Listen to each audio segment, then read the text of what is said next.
It sounds like your thing when you hiss at people.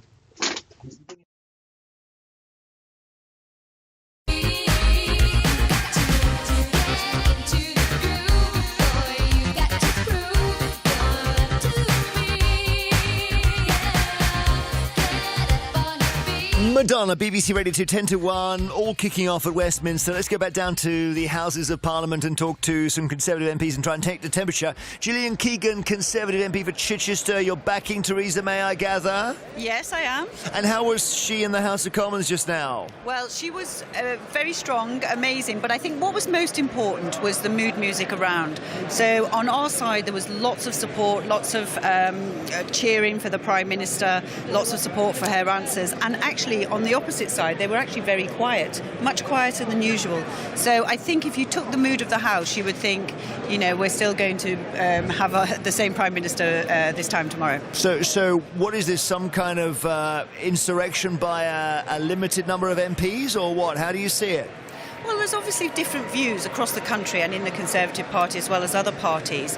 We know that. And I guess they are, you know, we're coming down to the edge of, you know, where we need to get this deal, and people are kind of looking at their options. And if they want a different type of deal, they may go for, think a different leader could try and achieve it. But it's not going to be successful, because I think what they forget, and what everybody seems to forget in this place, is that actually we're negotiating with the European Union.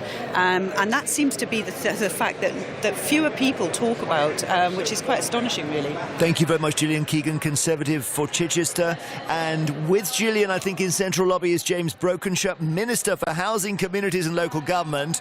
Are you backing Mrs May? Hello? Yes, good afternoon. Absolutely. I think the Prime Minister continues to have the right qualities, that steeliness, that determination to ensure we get the assurances out of the European Union to see that the deal that we have passes through the House of Commons, that we can secure on the Brexit referendum, ensure we leave on the 29th of March to give effect to that, and take the country forward with a bright, positive future, looking outwards, and therefore able to get on with all those other things that I know the country wants us to do on health, on education, on economy, on jobs, and actually delivering for our country, which profoundly is what the Prime Minister wants to see. The problem is that she said a number of very definite things that have been proved not to be true. She said there was no snap election coming, and there was. She said no deal was better than a bad deal, and then she reversed that. She said there was definitely not going to be a cancellation or delay in that meaningful vote, and she then delayed it.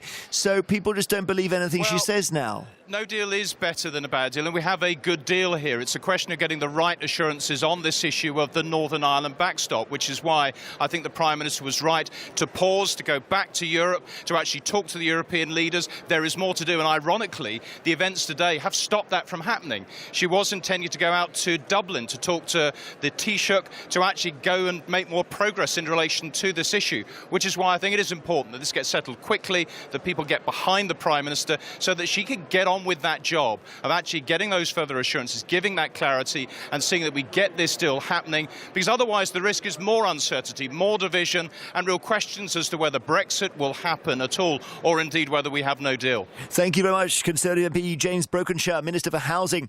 So there we are. We've heard from some loyalists. We've heard some people who want the Prime Minister to go. Lawrence Robertson, Conservative MP for Tewkesbury. Which category are you in? Hi, Jeremy. Hi. I wrote a letter